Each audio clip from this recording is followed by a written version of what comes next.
Colocando para gravar. 3, 2, 1. Foi. Porque se vocês lerem o site, vocês já fazem 70% do trabalho, que é ver o conteúdo de forma no seu ritmo, tá? Então, os vídeos são legais, são importantes, mas você precisa fazer as práticas.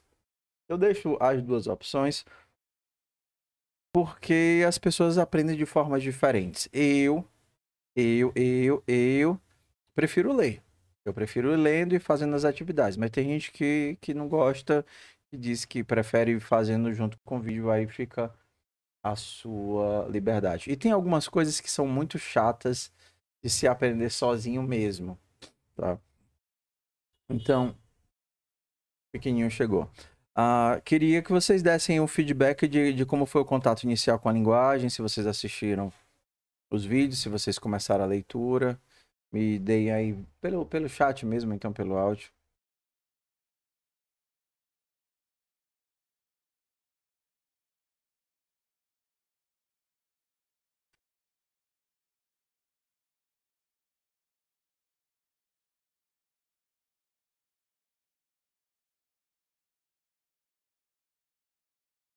É, estranho, complicado mesmo. Lá no começo. Quem mais?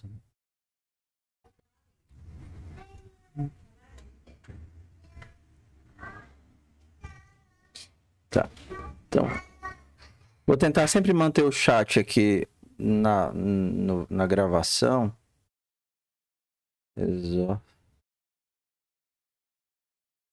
Eu não sei o que é isso, não. Isso é outra linguagem, essa, mano?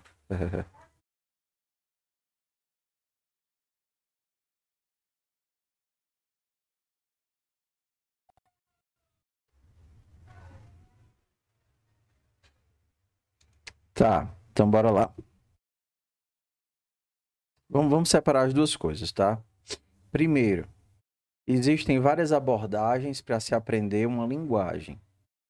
Primeiro, a gente poderia ir diretamente no site da linguagem,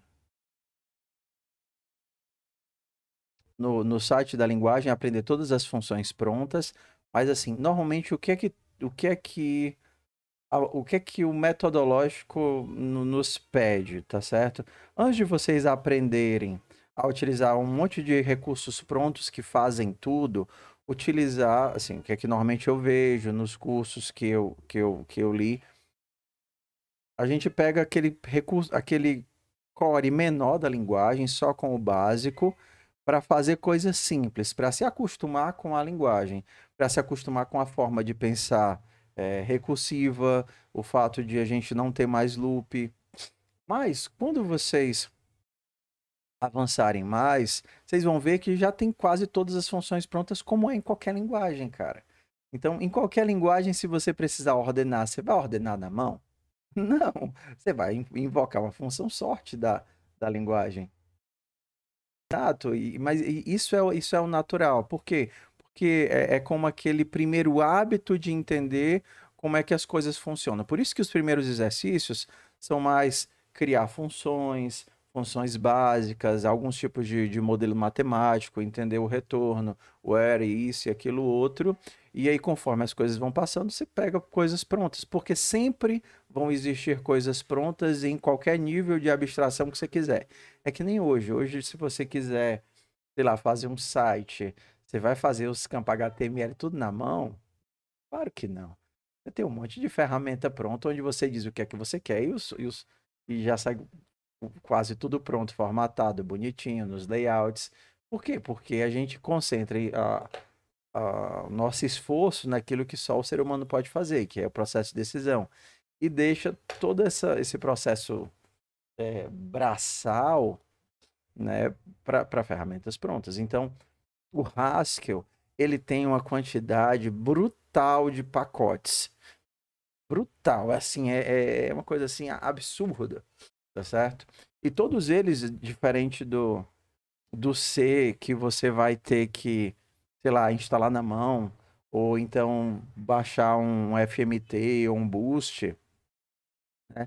Normalmente já estão todos integrados com as linguagens. Você baixa aí via via o cabal de forma muito simples, como você faz, por exemplo, no Python ou via NPM, quando você precisa de alguma coisa para o Node. Então, assim, tem muita coisa pronta. Nosso objetivo aqui é só, inicialmente, ultrapassar aquela curva inicial de estranheza. Então, se vocês não leram, eu acredito que era para vocês terem lido essa primeira parte, o site ele é muito instrutivo, né? Então, assim, vocês já tiveram, acho que aquele primeiro vídeo de 40 minutos,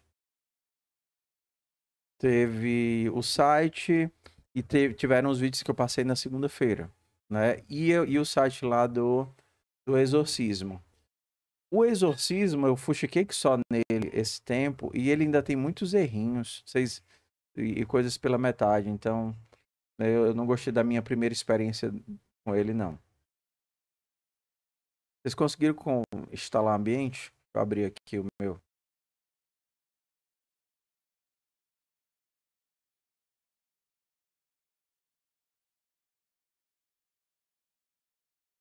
É porque eu estava testando as de C++ para passar para o pessoal de FUP e tudo bugado. As de Haskell que eu nem olhei. Mas muito ruins.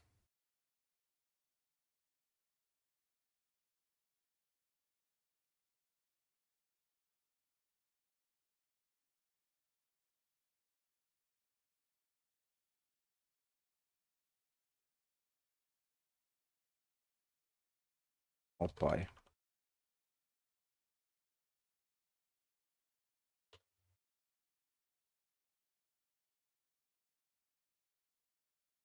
Conseguiram. Meu pai. Vocês conseguiram habilitar pelo menos o setup de vocês, instalaram o GHC, deu certo. Já pode fazer uns exercícios de boa? É conseguido, né?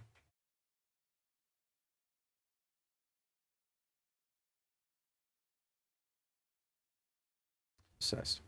Ok.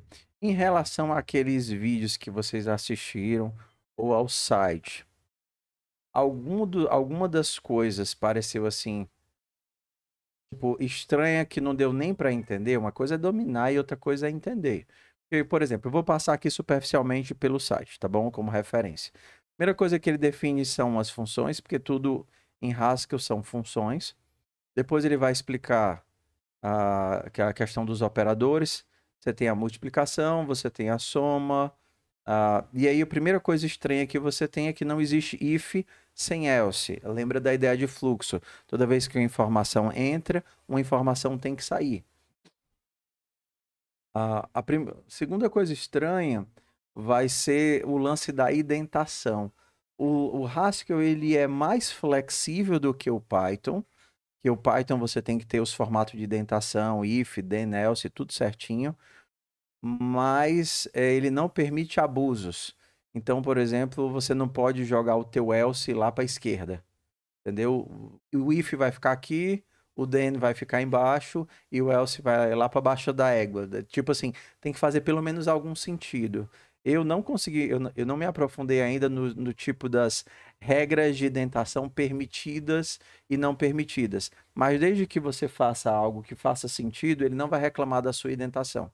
A não ser que você, eu quero botar o meu else aqui no começo. Aí vai ser, não, não deixa. A segunda coisa estranha, não sei para vocês, é que ele usa esse apóstrofe. Isso em português é apóstrofe que chama, essa linguinha aqui de fora. Então, ele usa essa linguinha de fora para marcar, por exemplo, chama de crase. Mas é porque crase, ela é para a esquerda. Essa daqui é em pé. É aspas simples. Não sei o que é apóstrofe, é aspas simples. Ele usa essa formatação para indicar funções auxiliares ou variantes da função principal. Então, aqui, por exemplo, vocês não vão encontrar muito esse lance de público e privado, pelo menos não nesse nível que a gente está. Então, quando você às vezes quer declarar uma função como interna e outra função como externa, vocês vão encontrar muito essa marcação do apóstrofe, um apóstrofe ou dois apóstrofes para separar o que é a função interna, não visível, para a função principal. Isso pode causar um problema muito grande E aí eu sugiro que vocês usem esse apóstrofe com moderação, que é o quê? Você esquece que está fazendo a função secundária, e aí você bota o mesmo nome da função e esquece o apóstrofe e buga tudo e você vai demorar um tempão para descobrir. Então, se for usar essa marcação dos apóstrofes, esteja bem atento na hora que você está fazendo a função, se você está realmente colocando os apóstrofes mesmo em todo mundo, ou então vai dar errado.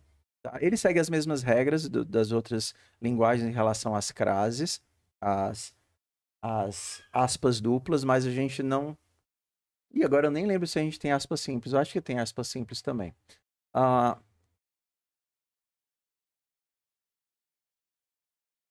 Mas isso daí a gente faz em C++, né? Para separar aquilo que é função de método. Aquilo que é parte por exemplo, do que é privado, o pessoal coloca um M antes, como formatação. Então, assim, eu falei das aspas, vocês podem usar o padrão que vocês quiserem, desde que vocês usem de forma consistente. Ok? Ele não usa o underline, o snake case, o que eu acho uma tristeza, porque eu só gosto de usar camel case quando eu estou programando O, mas paciência é o padrão da linguagem, a gente segue o padrão da linguagem. O lance dos operadores em Haskell, eles são estranhos, por exemplo, para você que vem do C++, porque eles não se comportam como os operadores do C++, que você pega e sobrecarrega uma função para implementar aquele comportamento. Aqui, operadores são funções, porém são funções com apenas 2 parâmetros. Entendeu? Diferente das funções C++, você pode criar um operador unário. Aqui os operadores são quaisquer coisas e ele sabe que é um operador pela escolha dos símbolos que você coloca. Lá naquela primeira aula eu falo um pouquinho sobre operadores, né? Operadores são funções, eles podem tanto ser chamados assim, como ser chamados no formato de função. Estou só dando uma passada por cima do conteúdo que a gente viu, certo? Aqui ele já começa aqui mostrando listas. Naqueles vídeos ele não falou sobre listas ainda. As listas no Haskell são de um tipo só, você não consegue misturar coisas diferentes, como por exemplo no Python. Tá. Isso daqui, esses primeiros aqui, os comandos de lista, eles demoram um bocado de tempo para você se acostumar. Então, se você achou que passou 2 semanas vendo e não decorou ainda o que cada um desses negócios faz, sossega, que eu tô há 3 semestres vendo e ainda não decorei. Eu sempre tenho que olhar o que é que faz um e outro, porque na minha cabeça esses comandos aqui, eles normalmente não, não fazem muito sentido. Mas você tem muitos, mas muitos. Depois a gente vai pegar e passar pela biblioteca básica que trabalha com todas as funções de lista e nós vamos ver praticamente todas as funções de lista. A gente vai implementar algumas, mas a gente vai ver as que estão prontas, praticamente todas. As de busca, alteração, né? E vai ser bem legal. Opa. Ok, nulo aqui é uma função, não é como no Java ou no C que você a palavra reservada que diz que não é nada. Reverse, click, drop, maximum, product. Tá, vocês foram até onde na leitura aqui? Porque aqui no site ele insere já um monte de conceitos de cara, né? Eu pedi para ir até a capítulo 2, ótimo. Beleza. Que é esse daqui, né? Antes de tipos e classes. Preparar, apontar foi. Tá. Comparações básicas. Esse daqui é o diferente, tá? Então, vocês provavelmente vão errar quando estiverem fazendo, porque a gente está acostumado com aquela outra sintaxe do C e do C++.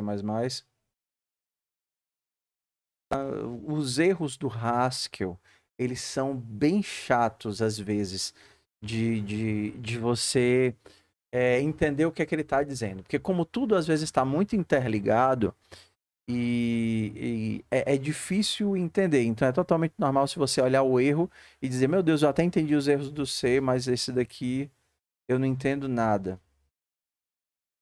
Aqui ele está falando de caches, aqui de funções. Tá. Algum dos conceitos. Cara, o maybe normalmente eu só vou vendo lá para frente. Porque tu chegaste no maybe olhando o quê? Chegaste no maybe porque tu tava olhando qual exercício ou qual ação? Do exorcismo lá, já tinha maybe de cara.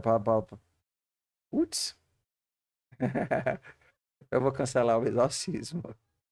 Porque o maybe é muito difícil você ver o maybe de partida.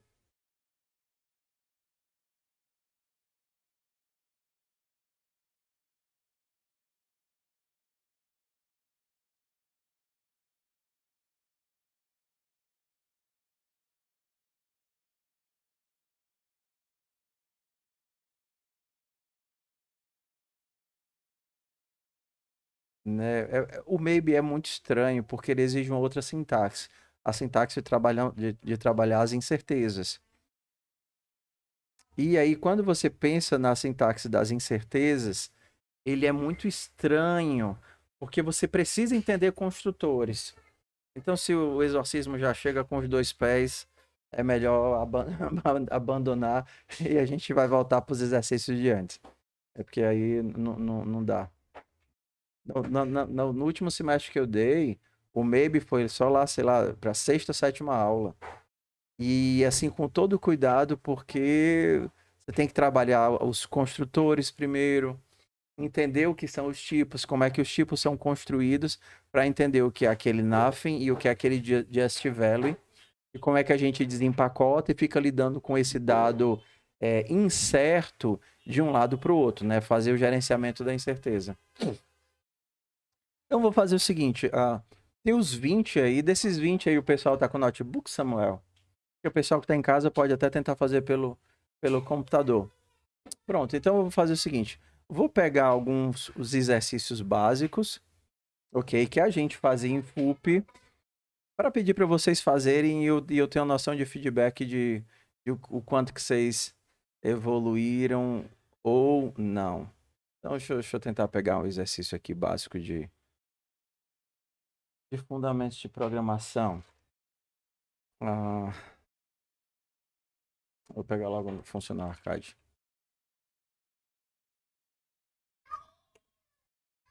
Que foi, João?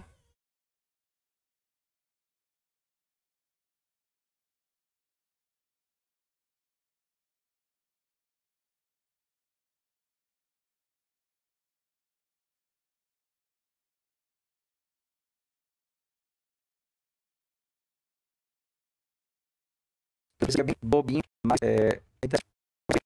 são iguais. Simples assim. Eu tenho três elementos e eu quero saber se dois deles são iguais, um deles ninguém é igual a ninguém, ou os três são iguais, dois são iguais ou ninguém é igual a ninguém. Se não fizerem esse, tentem fazer.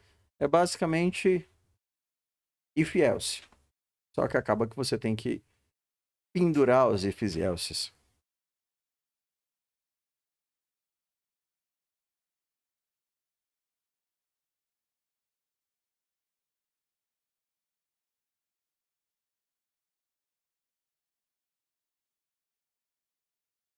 Diz.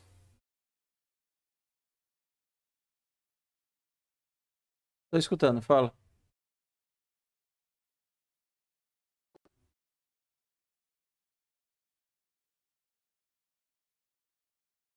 Escreve, mano. Pega o celular de alguém e manda a pessoa escrever aí. Então, tira o áudio da caixa de som e aí fica só o microfone.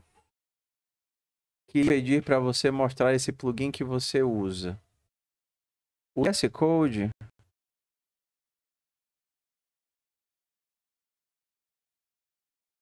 o plugin que eu uso onde? Ah, tá. Então, eu só instalei o GHC e na hora que você abre aqui abrir qualquer ponto H no VS Code, ele vai te perguntar se você quer instalar o Haskell. No Linux, ele já instala uma coisinha chamada Haskell Server, Haskell Server, alguma coisa assim, esqueci o nome, né? Que é o servidor do Haskell, é o nome desta bodega, rapaz. Pronto. O que é esse negócio? Ah, diferente de outras linguagens, onde a IDE implementa a própria forma de identificar os elementos, o Haskell ele tem como se fosse um serviço, um servidor, que ele faz as sugestões de tipo, faz as correções, faz as sugestões de alterações. E aí o que é que acontece? A IDE só faz se comunicar com esse servidor. Mas se vocês não instalarem, ele não vai, por exemplo, saber que soma A e B é igual a A mais B. E aí, assim, para ficarem aparecendo essas coisinhas aqui, tá vendo? Quem está fazendo isso daqui é o Haskell Server Language. É ele que entende isso daqui e diz para o servidor. Se não tiver instalado nos PCs, a gente tem que pedir para o STI e aí eles instalam. Porque esse semestre eles não fizeram nenhum pedido de instalação. Normalmente no começo do semestre a gente faz uma lista de coisas e eles instalam tudo, mas esse semestre não teve. Ah, vocês podem instalar vocês podem usar o Replit ou então usar o próprio Haskell online. Faz isso. Então, se por acaso não aparecer aqui no de vocês, é porque está faltando esse componente que a IDS comunica. Aí vai aparecer só o syntax highlight, né, no de vocês. Vocês podem, se por acaso não conseguir instalar, tem o Replit, que ele tem ele tem o Haskell, né, como uma das linguagens. E o outro que seria um que eu coloquei lá no link, seria o Haskell, que é no próprio site do Haskell. Cadê? Não tem não. Usa o do Replit mesmo.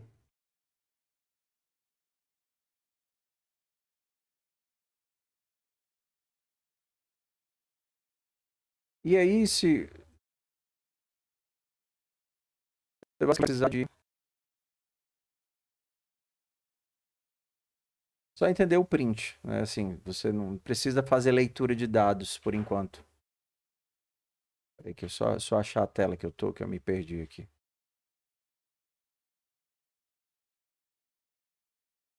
Então, o que você precisa é implementar a função, e se você quiser rodar elas sem ser no GHCI, que vocês devem ter visto no vídeo, vocês podem dar só um comando de print, usar o cifrão. O cifrão é um operador de baixa precedência, de precedência mínima. Então, o cifrão ele diz: faça primeiro a conta que está do lado direito e depois você vai para o lado esquerdo. Isso seria equivalente a dizer que eu quero fazer primeiro a soma de 1 e 2 e depois mandar para o print. Só que é mais elegível eu utilizar o cifrãozinho.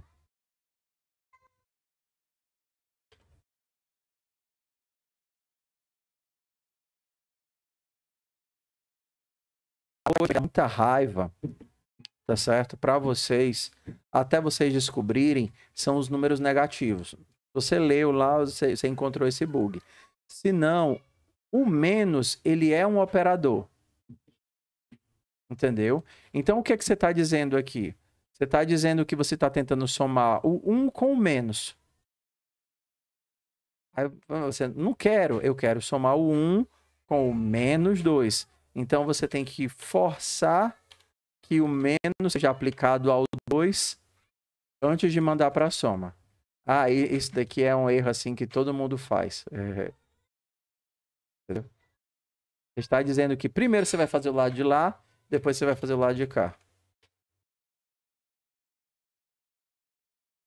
Ou então, assim, é o velho for mandar para número negativo. Exato. Então usa o operadorzinho aqui, né?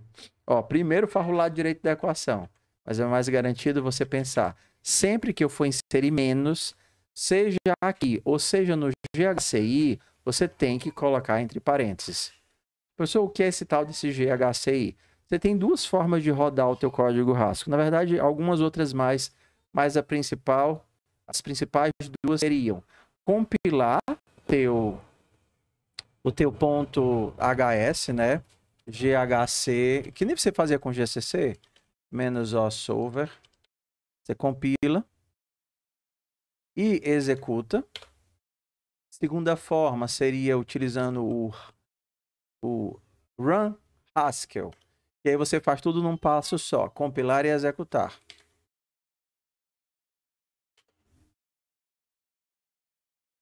Então no run Haskell você faz as duas coisas juntas. Você não precisa compilar primeiro para executar depois. Você pode mandar compilar e executar. Só que como o Haskell é muito chatinho com esse lance de entradas e saídas, ou você pode fazer o teste e mandar rodar o teste, ou você pode abrir via GHCI, que aí você pode inserir os comandos na mão.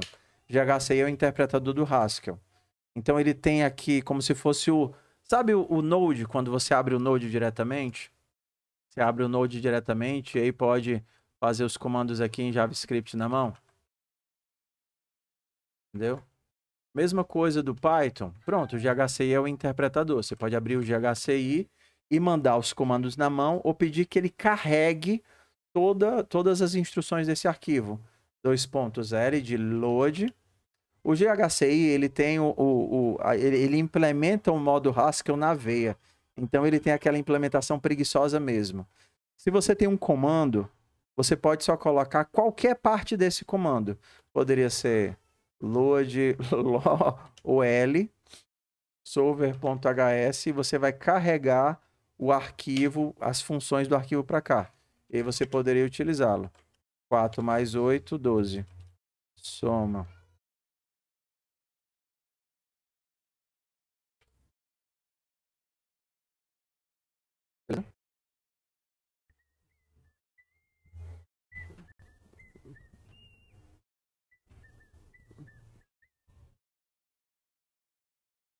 Nem sei porque eu tô falando isso. É estranho fazer parte vídeo, parte presencial. A gente não sabe se o povo assistiu os vídeos. Imagina que vocês tenham assistido. Lido o site, imagina que você tenha lido. Ah, professor, eu não gosto de ler nem assistir, não. Eu só faço as coisas ao vivo.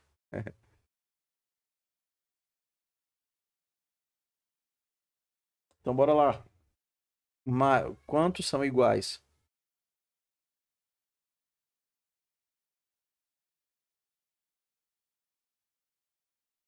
Terminar, tu avisa aí que terminou, pra gente dar sequência.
Hum,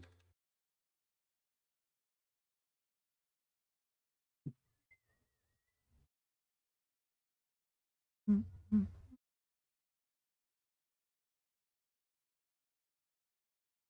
A parte ruim é que não posso passar atrás do cangote de vocês para ver se vocês terminaram. Eu tenho que perguntar e ficar esperando a boa vontade que vocês digam se deu certo. A sucesso. Quantos iguais? Ah, eu tô em raça. Sucesso, vai. Então vou tentar um tempinho mais. Sugestão, use o que vocês aprenderem em FUP, que é começar dos casos mais fáceis. Qual é o caso mais fácil? Ou todos iguais, se não, ou todos diferentes. Se todos iguais, 3. Se todos diferentes, 0. Se não, 2. É barra igual. É a backslash, né? A barrazinha para esquerda, assim.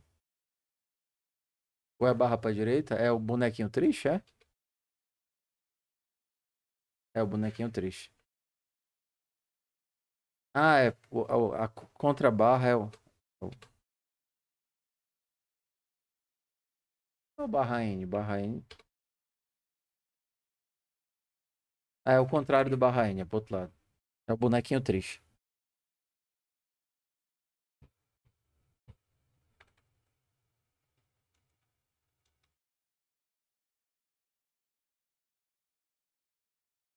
Não, mas barra N é pra esquerda, mano. É a mãozinha da esquerda.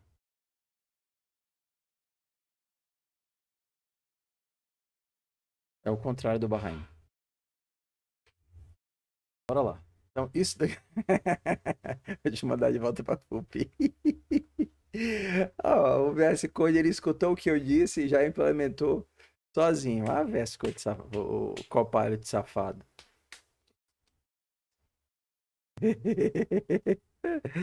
Ó, vou fazer não a resposta. O VS Code já deu aqui a resposta para mim.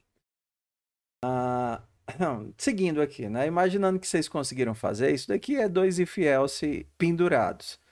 Se você souber o algoritmo, você pensa, ué, quais são os casos mais fáceis?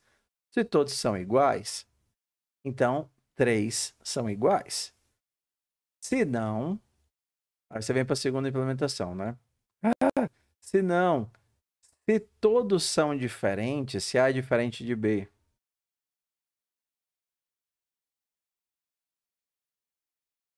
Aqui ele diz assim, aqui ele fez diferente, o Copilot. Ele pensou, ué, se todos os três não são iguais, se os três não são iguais, vou perguntar pelo menos se tem alguém igual.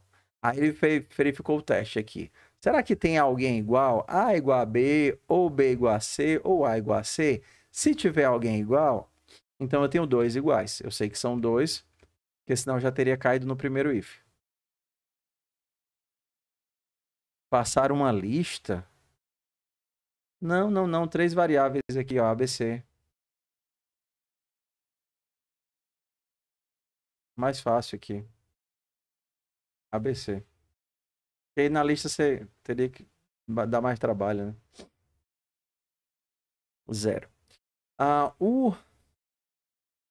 O Haskell, o servidor do Haskell, toda vez que você fizer uma coisa que ele considere burra, ele vai dizer, faça isso não. E aí vai aparecer essas listras super discretas. Tipo assim, o cara vê uma coisa dessa, ele não consegue ignorar. Ele tem que dizer, eu vou me livrar desse negócio azul. E quando você clicar aqui, o Haskell servidor vai dizer, mas isso que você fez é muito burro. Você não faz o seguinte, você faz umas guardas, tá vendo? Esses tracinhos do lado aqui. Guardas são para a mesma função, para os parâmetros de uma função, uma série de pontos de entrada, entendeu? Então, as guardas são, você tem a função, para esses parâmetros, você vai ter vários pontos de entrada, e você vai ter um booleano para cada um desses pontos de entrada e um otherwise no final. Vocês viram, estava lá no vídeo as guardas, mas aí eles são exatamente o que o nosso if else faz. Se não, se não, se não, se não. E obrigatoriamente você vai ter que ter o último se não. Isso daqui é exatamente o que ele sugere que você faça com os guards. E aí você pode só clicar aqui em Quick Fix e escolher qual a dica que você vai utilizar. Às vezes eles colocam ele coloca várias dicas diferentes. Ei, faça isso, faça isso, faça isso. E você pode escolher qual delas. Eu vou aplicar hint use guards. Aí ele já fez aqui. Aí ele diz, primeiro ponto de entrada é esse. Se A foi igual a B e B foi igual a C. 3. Segundo ponto de entrada, se A foi igual a B, ou B foi igual a C, ou A foi igual a C. E aqui tem o otherwise. Beleza? Então, a gente poderia misturar o if else, os guards, né, as guardas, com o where. O where, ele basicamente é funções auxiliares que você... Funções internas, pronto. Então, se você quer criar funções internas a essa função, você vai fazer aqui dentro do where. Daqui a pouco eu falo desse negócio aqui. Funções internas você fala aqui. Professor, eu posso ignorar o where e fazer funções externas? Pode. A diferença é que as funções internas podem pegar elementos do escopo. Aqui, ó. Nesse where, eu poderia colocar funções que, por exemplo, enxergassem A, B e C.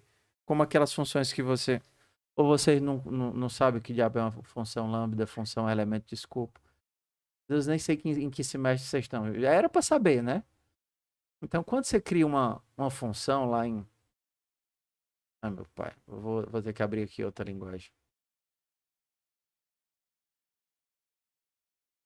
Pronto. Então, a primeira pergunta que você poderia fazer é, professor, quando é que eu vou utilizar o where? E quando é que eu vou utilizar uma função...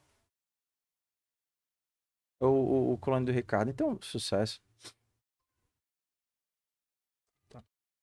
Então, por exemplo, aqui, ó. Um cuidado que vocês têm que ter aqui é com a nomeação de variáveis, tá? Então, se você fizer isso daqui, ó. Ok. Então, por exemplo, você quer tirar isso daqui. Se A igual a B igual a C, e você quer colocar um caso. Se todos iguais, 3. Se 2 iguais 2, otherwise 0.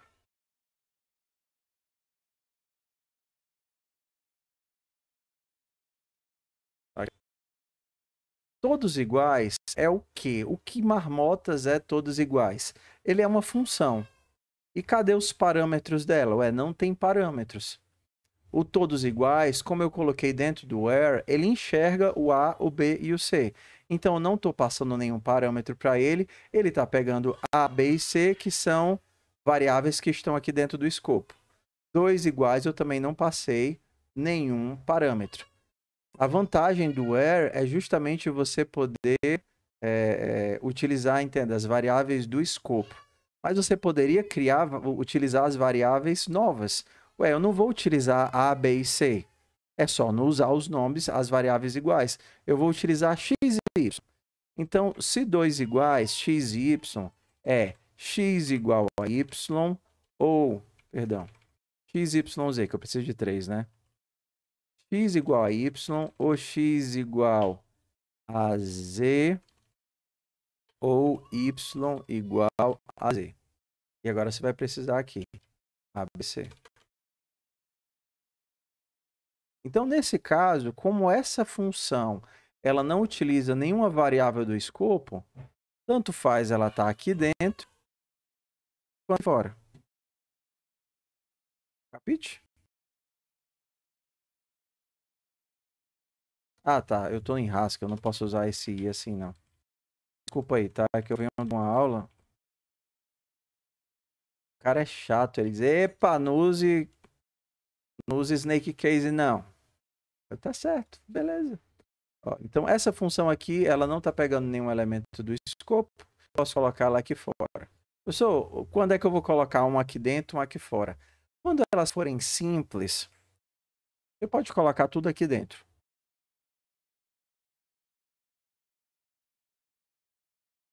Estranhas ou complicadas, e elas não precisam de elementos do escopo, e você consegue arranjar um nome que faça sentido para elas, aí você pode extrair e colocá-las aqui fora.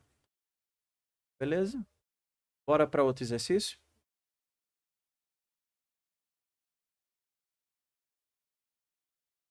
Vou começar de pouquinho para a gente E aquecendo. Eu apaguei a. Apaguei não, tá aqui.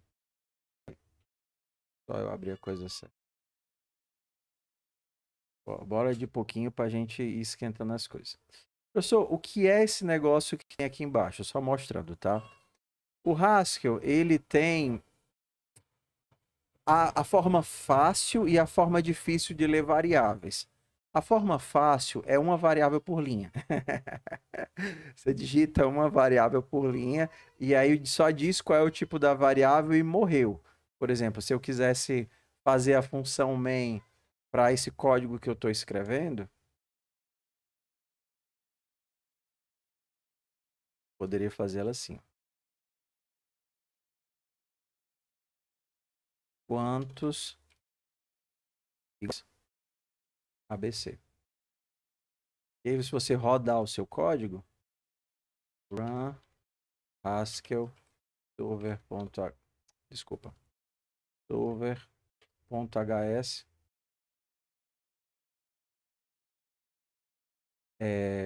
454. Tenho dois iguais. Senão você vai ter que fazer parse e não é tão é bem mais chatinho do que, por exemplo, você faria em C, entendeu? Descartar variáveis ou em Java, tá?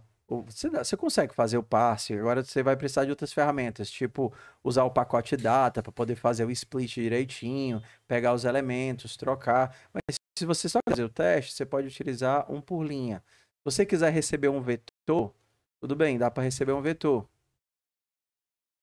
Se eu não me engano, é assim. Mas aí você, na hora que for digitar o vetor, você tem que digitar direitinho do jeito que o Haskell entende vetor. Aí ele carrega o vetor inteiro. Numa boa. Nesse caso aqui é um modo fácil de ler as coisas em Haskell. Bora para outro pra gente. E só não aquece. Contar miolo. Eu não queria de lista, não. Essa daqui é legal, o da gangorrinha. Você tem 4 valores, certo? Os primeiros que são a distância das traves para o meio da gangorra e o peso das crianças. Tudo bem? Então, escreva uma função gangorra que recebe 4 inteiros. Peso 1, comprimento 1, peso 2 e comprimento 2, que são respectivamente o peso da criança e o comprimento da gangorra do lado esquerdo, o peso da criança e o comprimento da gangorra do lado direito. Se a gangorra estiver equilibrada, ou seja, peso 1 vezes comprimento 1 foi igual a peso 2 vezes comprimento 2, isso é o básico de física, né? A força vezes a distância, o peso vezes a distância. Então, ela está equilibrada, zero. Se esse lado for maior, então você tem um número, acho que é negativo, menos 1. E se esse lado for maior, você tem um número positivo. Usando as guardas é fácil, né? Façam aí usando as guardazinhas, se vocês não fizeram ainda. Recebe os 4 valores, faz o cálculo e faz os testes. Se é igual, se é menor ou se é maior. E aí retorna o valor correspondente. Bora aí.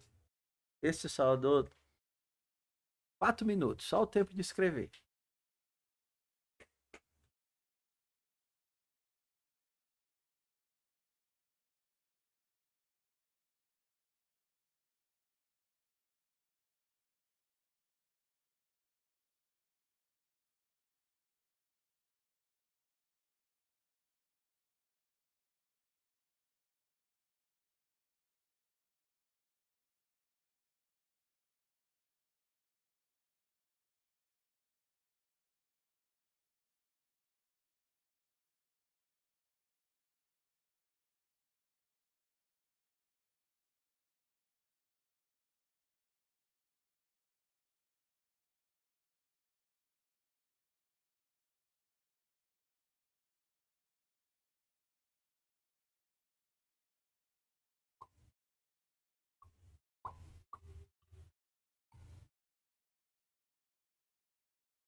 Deu certo já?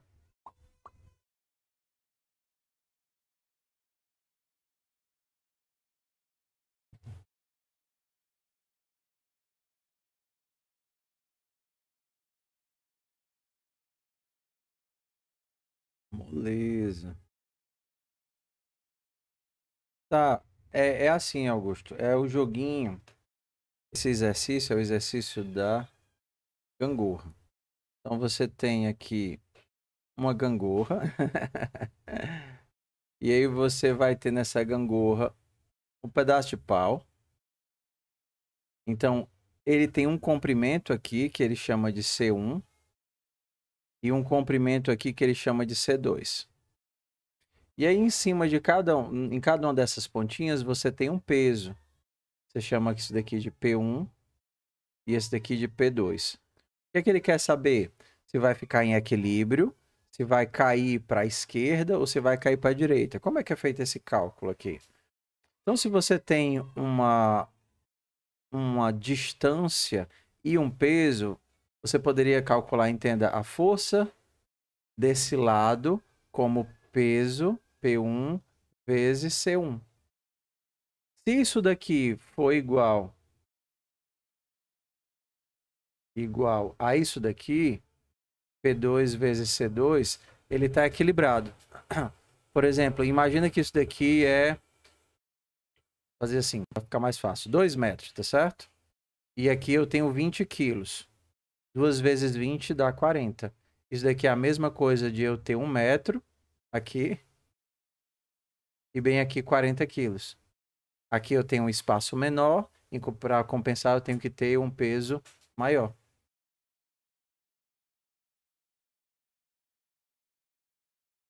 Ó, queria só parabenizar o Augusto, porque provavelmente quando como eu fui afobado e não expliquei a questão, ninguém entendeu, mas só ele teve coragem de perguntar e dizer que não entendeu. Então, tá de parabéns, Augusto. Ele dá um ponto pela honestidade. Eu devia ter tido a coragem de dizer que não entendi porra nenhuma. Quando eu chegar aí, eu vou levar uma agulha no bolso. Aí eu, pá, te dou um ponto quando a gente ver na segunda-feira. É. Teve falando que eu prometi 20 pontos pra ele. Eu tive que jogar ele lá de cima do bloco.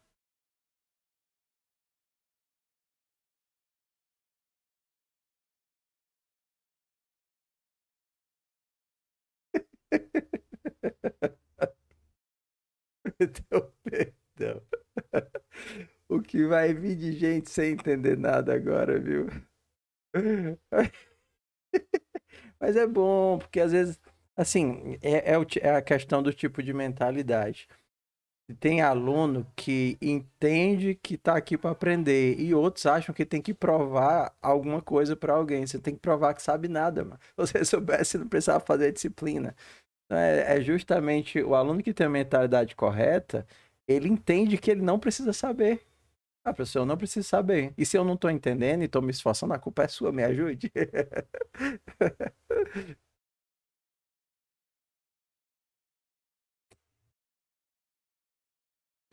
Ok? Então, bora aqui, ó. Como é que a gente vai pensar aqui? A gente vai ter que fazer os 3 casos da mesma forma que a gente teve que fazer os casos lá no aqui, né? No quantos iguais. Então, vamos pensar aqui, ó. Quantos iguais não? Gangorra. Gangorra vai precisar de 3 valores. Peso da criança 1, o comprimento 1, o peso da criança 2 e o comprimento 2. Aí você pensa, ué, eu vou ter 3 casos de saída dependendo de uma condição. Sai, sai, Copilot. 3 casos de saída. Então eu poderia fazer 3 ifs se isso acontecer, se não, se isso acontecer, se não tal coisa. Ué, isso daqui é um guardes, né? Então eu venho aqui e eu vou colocar aqui os guardinhas e eu começo os meus testes. Qual é o meu primeiro teste? C1 vezes P1 igual a C2 vezes P2. Se acontecer, então eu vou lançar 0. Se não, eu vou lançar -1. E aí ele vai dizer que está faltando o otherwise 1.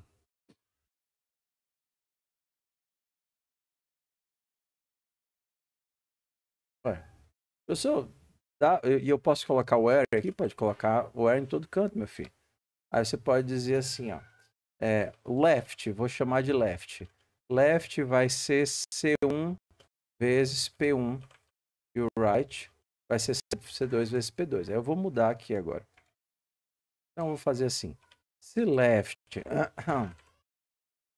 for menor do que right, menos 1.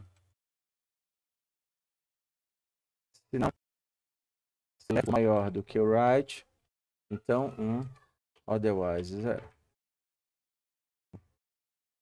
Ficou legível, razoavelmente legível.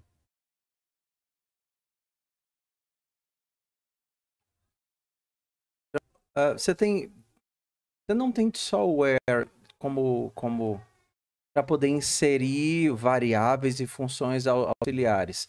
Você também teria o let, né? Eu acho que é let off, let in. Não, peraí. Esqueci agora. Você tem uma outra ferramentazinha para poder inserir funções. Mas, por exemplo, ela não funciona com guardas. Então, assim, normalmente a gente usa muito mais o where e ele fica no final do que fazer ao contrário, utilizando outra ferramenta.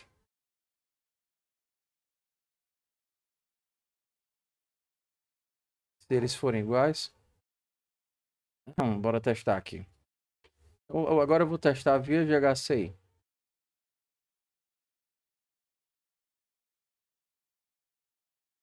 Será que ele sabe trabalhar com os inteiros? Vamos lá.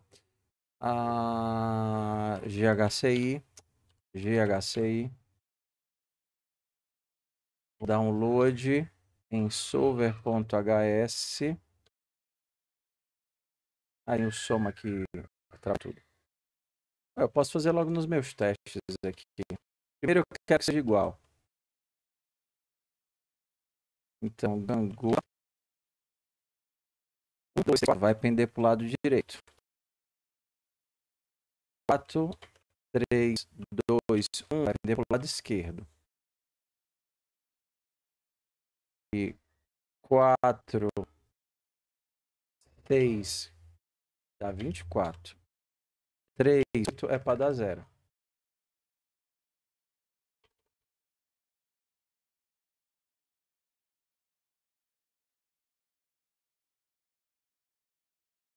Bora aqui no run haskell solver.hs. Aparentemente, não é porque passou no teste que tá certo, mas aparentemente está.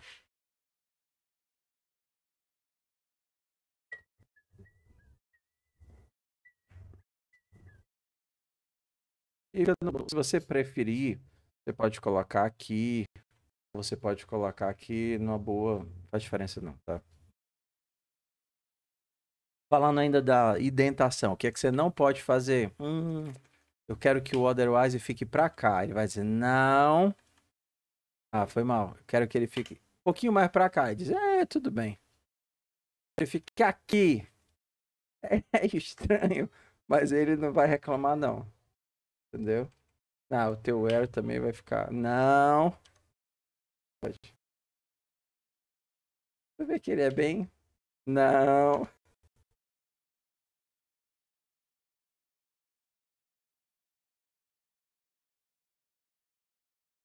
Eu nunca consegui entender a lógica, como é que ele faz a lógica de o que é que pode, o que é que não pode, assim, bem direitinho.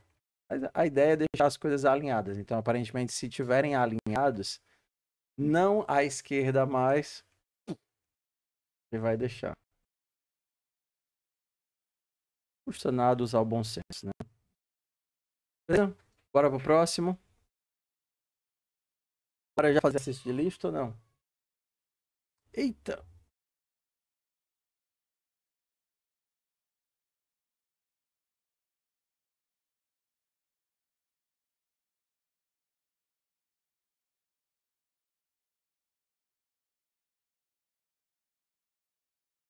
Cliquei no botão errado. Fechei o Google Meet, foi mal.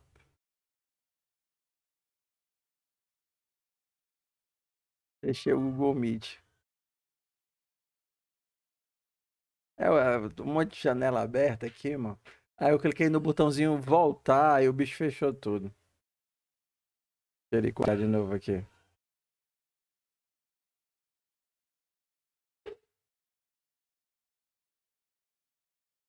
Ok, está fácil. Pode dificultar um pouquinho mais ou não?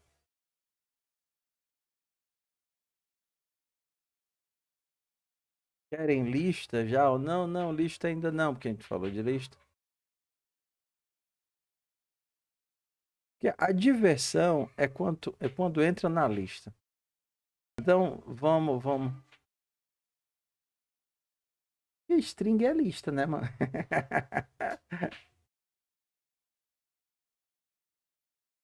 Tá bom, mano. Que marmota é essa? Eu só tô fazendo a revisão do que vocês viram nos vídeos essas 2 semanas. Por hoje tá bom. Assistir Teletubby, mãe. Por hoje tá bom, pessoal. Você nem sabe o que é um Teletubby.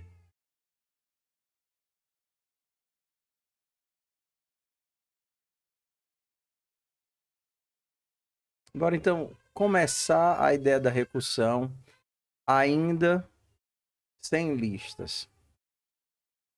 Vocês já viram recursão? Em alguma linguagem, se fizeram estrutura de dados ou então virem FUP?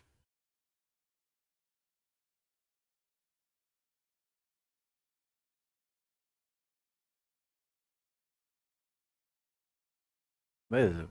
Se manifeste contra quem não. Ou porque eu vou imaginar que quem não.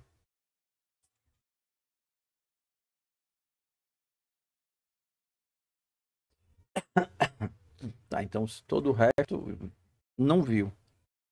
Bora pro básico, então. A ideia da recursão é que você vai resolver o problema de pedacinhos em pedacinhos, tá? Eu gosto muito de começar o exercício de recursão fazendo desenhinhos, mas vou abrir o Python agora não para a gente desenhar. Então, bora aqui. Você lembra ali do fatorial? O velho fatorial bom de guerra? Como é que é a conta do fatorial? Quanto é o fatorial de 5? É 5 vezes 4 vezes 3 vezes 2 vezes 1, né? É isso que é o fatorial. Quanto é o fatorial de 10? 10 vezes 9 vezes 8 vezes 7 vezes 6 vezes 5. Ué, que marmota foi essa que ele me sugeriu? Ele disse que o fatorial de 10 é o fatorial de 9 vezes 10. Mas eu não defini quem é o fatorial de 9. Se eu tentar rodar isso daqui, ele vai dizer, eu não sei fazer o cálculo do fatorial de 9. Ah, então, beleza, então eu vou ensinar para ele. O fatorial de 9 vai ser 9 vezes o fatorial de 8. Então eu vou ensinar para ele quem é o fatorial de 8. Fatorial de 8 é igual... O Copilot cansou e disse, eu não sou burro desse nível, não. Eu vou dizer logo quanto é o fatorial de 8, que esse filho do égua vai querer ir até o 1. Então, o que é o fatorial? É uma função que chama ele mesmo. Porque o fatorial de 10 é 10 vezes o fatorial de 9. O fatorial de 9 é 10 vezes o fatorial de 8. E isso a gente vai até chegar no zero. A gente poderia dizer que o fatorial de n é igual ao fatorial n vezes o fatorial de n menos 1. Porque aqui eu tenho duas opções. Ou eu coloco isso daqui entre parênteses. Mas é o Copilot. Ou então eu coloco... Ele não vai aceitar, não?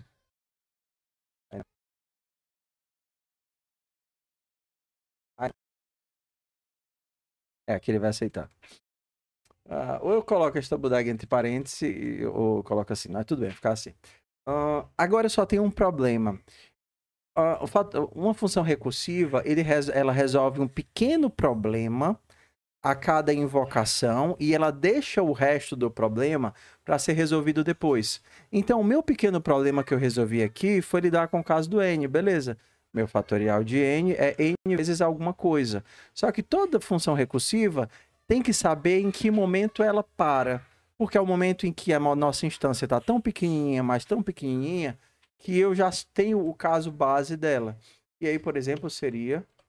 Quanto seria o fatorial de 1? O fatorial de 1 é 1. O que é que vai acontecer quando a gente fizer essa chamada? E aí agora eu vou pedir licença para poder fazer em outra linguagem, para a gente poder debugar e ver a pilha de chamadas, tá? Então, solver.cpp.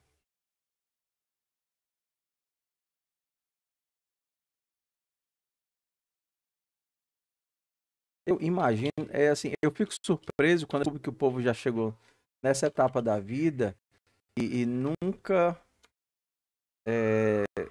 debugou nada na vida. Então, bora lá. Eu preciso calcular o fatorial. Então, eu vou descobrir que o fatorial de n vai ser se for igual a 0 ou 1, retorne 1, senão n menos n vezes o fatorial de n menos 1. Eu quero fazer o quê? Quero fazer o fatorial de 10.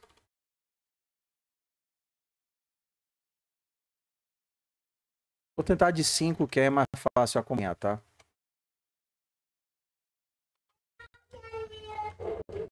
Ok. Então, bora chamar o amigo debug. Botar o meu breakpoint bem aqui.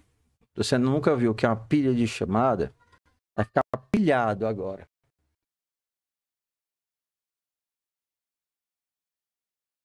Aqui, aqui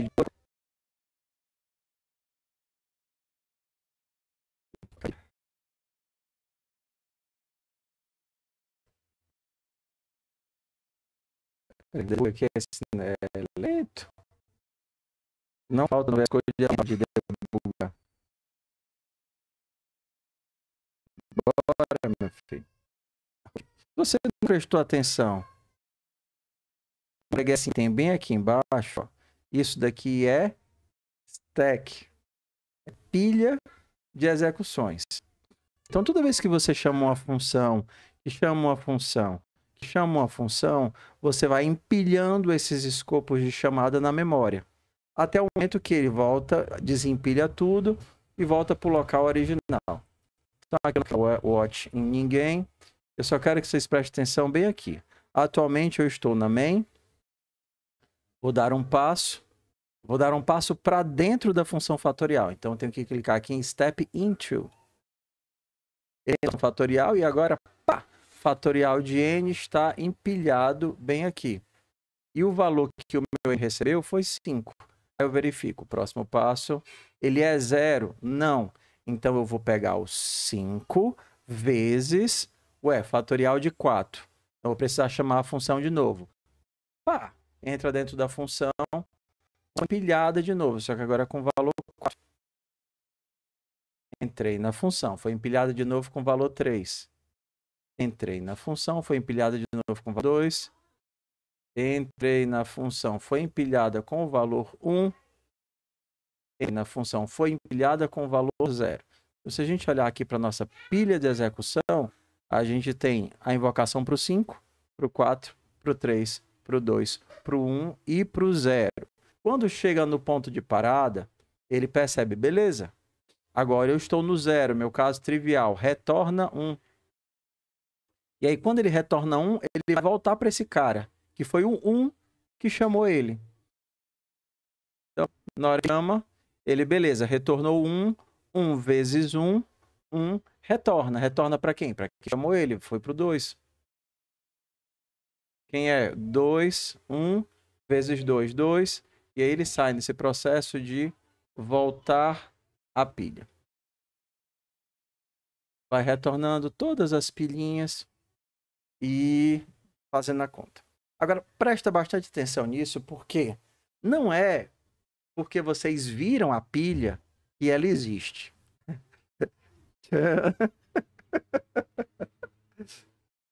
Essa pilha não existe de verdade. Existe e não existe. Por quê? Porque, dependendo da forma como você implementa a sua função recursiva, alguns compiladores, interpretadores, dependendo da linguagem, entende o que é que você está fazendo e eles transformam isso num laço. Então você ganha em para muitas dessas funções recursivas, você ganha absurdamente em compreensividade, a função fica muito mais inteligível, legível, compreensível, sem o custo de, por exemplo, espaço de memória. Se você imaginar que você realmente estaria empilhando a mesma função e tendo todo o trabalho de ficar fazendo salto, de copiando memória auxiliar, criando variável auxiliar, tudo isso é um custo altíssimo. Porém, os compiladores mais novos acabam transformando isso daí num laço, dependendo da forma como você faz, né? Principalmente nesse tipo aqui, que é o tipo que a gente chama de recursão de cauda. Então, a chamada recursiva está lá no finalzinho, é a última coisa. Então, isso daqui vai se transformar num laço, dependendo do parâmetro que você passar por GCC no nível de otimização dele, certo? Então, é isso que o Haskell faz também. Ele não necessariamente está empilhando tudo, entendeu? Mas eu preciso que vocês enxerguem a pilha para que vocês entendam que eu chamo, que eu chamo, que eu chamo, que eu chamo, que eu chamo, e depois eu volto devolvendo, devolvendo, devolvendo, devolvendo, devolvendo, tá? Pergunta, só para a gente aprofundar mais aqui a ideia da recursão. Se eu quisesse imprimir todos os fatores, 5, 4, 3, 2, 1, os sinhos carinhosos, onde é que eu coloco o meu print? Vamos lá, eu quero imprimir 5, 4, 3, 2, 1. Onde é que eu vou colocar o meu print? Na linha 7 ou na linha 9?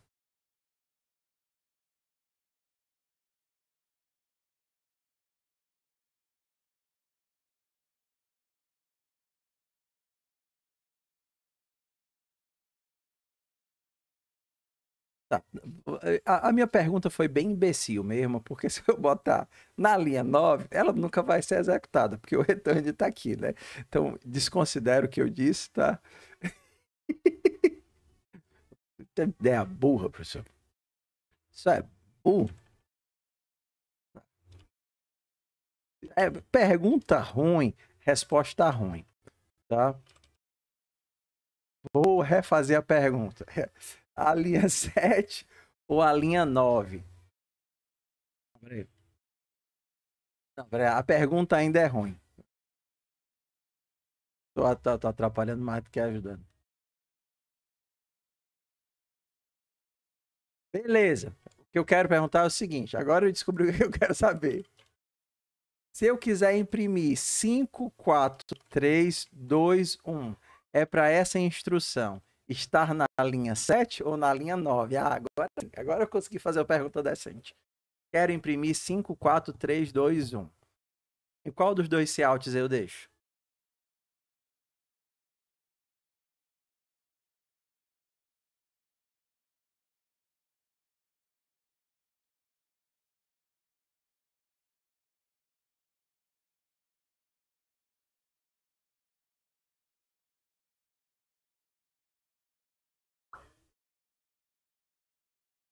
Eu vou pensar.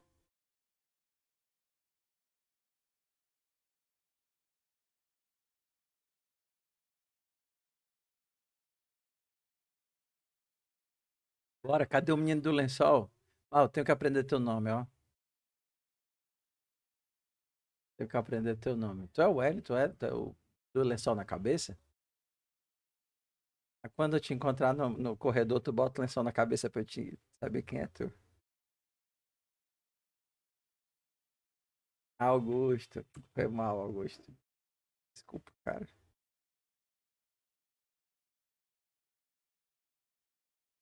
É inveja, viu? Porque tu tem uma foto muito maneira. Aí, fico com inveja, eu fico mangando.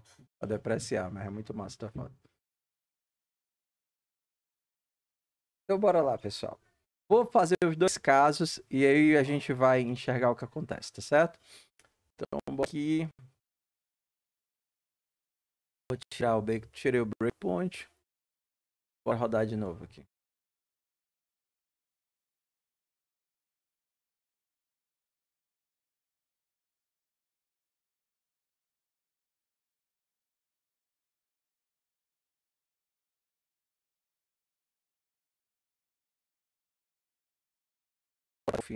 5, 4, 3, 2, 1, 120. O que acontece se eu colocar o Cout no final?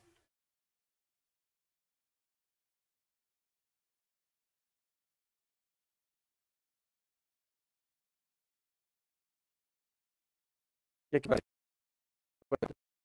O que é o importante bem aqui?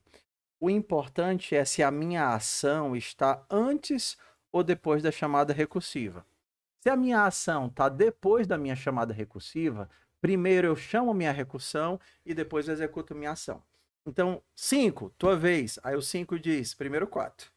4, tua vez. O 4 diz, primeiro 3. 3, vai 3. Não, primeiro 2. 2, primeiro 1. 1, primeiro 0. Aí o 0 chega no 0, 0 diz, eu não. Aí retorna. Quando chega no 1, que retornou do 0, aí o 1 não tem mais o que fazer, ele imprime o número dele e retorna. Chega no 2, o 2 imprime o número dele e retorna. Chega no 3, o 3 imprime o número dele e retorna. Chega no 4, o 4 imprime o número dele e retorna. Chega no 5, o 5 por sua vez imprime o número dele e retorna. Então aqui a gente tem dois tipos de forma de ver a recursão. Uma onde a ação acontece primeiro e a chamada recursiva diminui o problema. E o segundo, onde a chamada recursiva acontece primeiro e depois a ação diminui o problema. Por que é que isso é importante? Porque dependendo do caso, do exercício ou do problema, a tua ação vai estar ou no começo ou no fim. Por exemplo, às vezes você quer utilizar a recursão só para posicionar o teu algoritmo ou fazê-lo encontrar o seu elemento. Depois você quer realizar a sua ação. Por exemplo, você quer fazer um pushback numa lista. O que é que você vai fazer? Primeiro você vai percorrer a lista toda.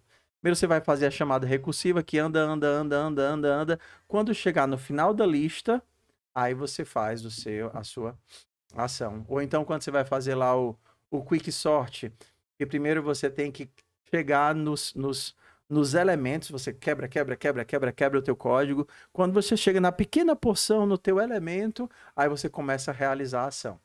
Então, é bem legal esse lance aqui do antes e depois.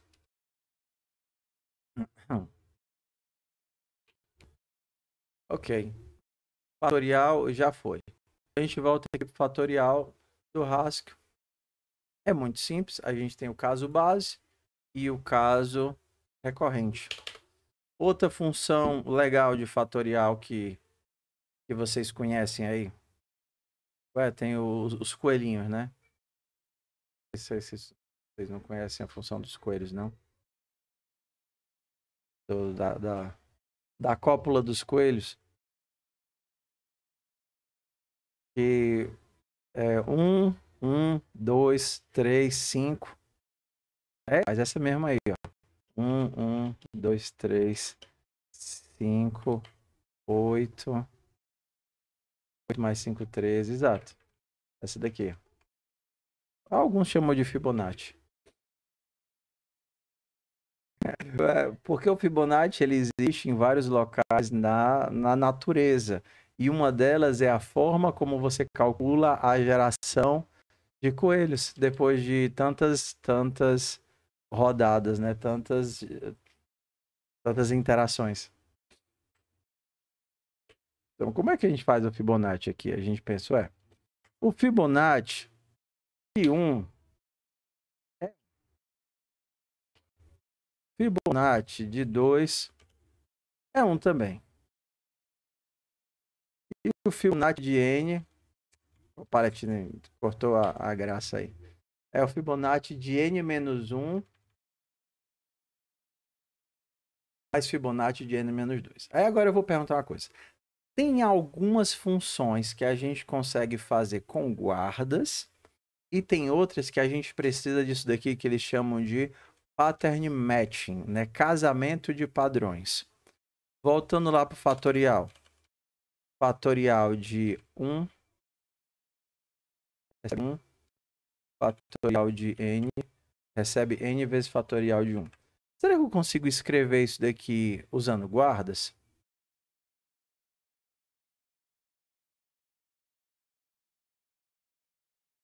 Você consegue escrever isso aqui usando guardas? Como é que ficaria? Como ficaria o fatilinha de N com guardas? Egmont, Copilot é mó otário. O Copilot deixa nem vocês pensarem. Aqui, ó. Se eu quiser calcular N, aí eu vou para o primeiro teste. Ele sempre testa em sequência, né? Se N for igual a 1, 1. Se não, eu faço N vezes... isso daqui é a recursão. Só que a gente está fazendo de duas formas. Aqui a gente está fazendo com o que a gente chama de pattern matching, ou seja, você chama o nome da função para múltiplos parâmetros. E aí ele vai identificar na ordem qual é o parâmetro. Isso daqui ainda é recursão, só que são ferramentas diferentes. Aqui eu estou fazendo um só nome de função, perdão, um só nome de função com duas entradas. Como se fosse um if aqui. Fatorial de n. Se n for igual a 1, 1. Se não, faça n vezes fatorial de n menos 1.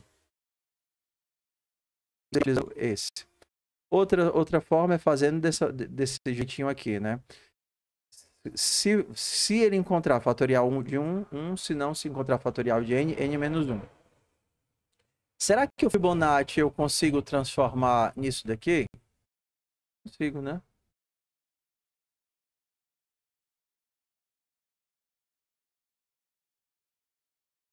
Ficaria a mesma coisa. Fibilinha de n. Copilot. Faz a tua mágica.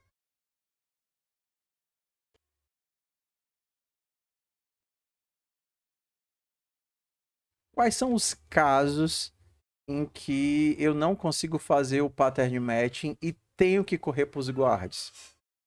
Aí é interessante. Por exemplo, você poderia fazer usando o HLS. O que é HLS, mano? Highlight Search. Haskell Language Server. Ah, tá. Ok? Às vezes, você não tem um elemento para colocar aqui, mas você tem uma faixa de elementos ou um critério. Não, mano. Não tira meu mérito, não, mano. Coisa feia. Eu poderia fazer se for menor ou igual a 2 aqui, ó.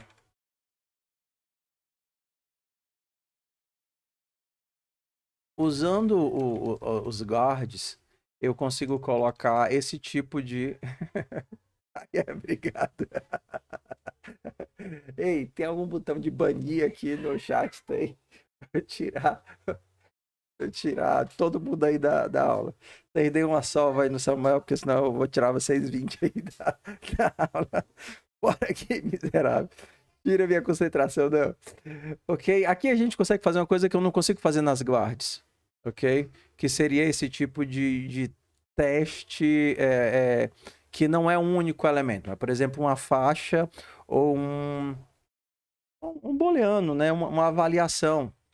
Caso isso aconteça, que não é um elemento só, mas é um teste, caso isso aconteça, eu consigo terminar a minha recursão. Se não, eu continuo chamando a minha recursão para esses outros casos aqui. Okay? Aqui, se eu, por exemplo, tivesse vários, teria que fazer 1, 2, 0. Mas eles são muito complementares. Às vezes vai muito de legibilidade. O que é que você acha que vai ser mais legível? Entrar em listas? Não, professor, eu só quero ver listas final de semana. Deixa eu pegar alguma coisa aqui nos listas aqui. Exercício de FUP.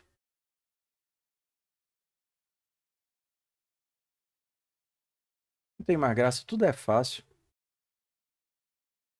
Tudo é fácil.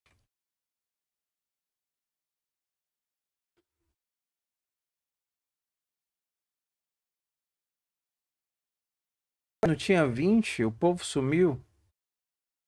Ah, Tá desse jeito, é o RU.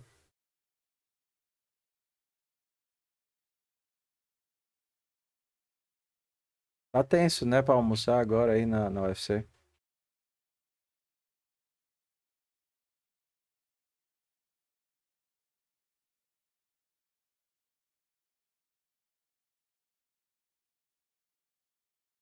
Então vai fazer assim. Eu acho que a gente conseguiu o objetivo básico, né? Era ter um tempo pra gente conversar, começar a fazer os exercícios, mostrar o GHC, o GHCI. Então eu acho que a gente vai ter que abortar o exorcismo mesmo, porque, assim, é sem noção a progressão lá, felizmente. Se quiserem continuar fazendo por diversão, vocês fazem, mas eu vou mandar a lista clássica de exercícios para vocês. Vou ver. Ou então eu tento ajustar. Eu vou fazer o seguinte: eu vou sentar e começar a resolver, e aí eu vou selecionar quais os que valem a pena fazer no nível que vocês estão. Acho que é mais lucro assim. Mais lucro assim. Se vocês já tiverem feito, quiserem fazer ordenar e separar por temas, também é sucesso. Ok? Ah, eu acho que o pessoal que tá aí também quer ir almoçar, né? Eu acho que eu vou terminar por aqui. Eu mando a gravação para vocês depois. Vou mandar a aula só sobre listas e algoritmo de lista. E aí vocês já ficam com os exercícios para vocês fazerem, porque agora que começa mesmo a parte divertida da disciplina, né? Que é poder pegar lista e fazer nossos algoritmos. Então, um cheiro, um beijo, um queijo, bom almoço para vocês. Exato, só mandar como pezinho. Eu vou mandar o arcade, vou dar uma olhadinha nele, retirar as coisas que eu não gostar, mas o arcade já contém um monte de coisa. Eu mando o link e vocês só fazem os exercícios. Bom almoço, pessoal. Bom filé, não sei o que é hoje, feijoada. Ah, hoje é feijoada ainda na quarta? Saudade, ó. Saudade da feijoada. Não é de vocês, não. Vocês também.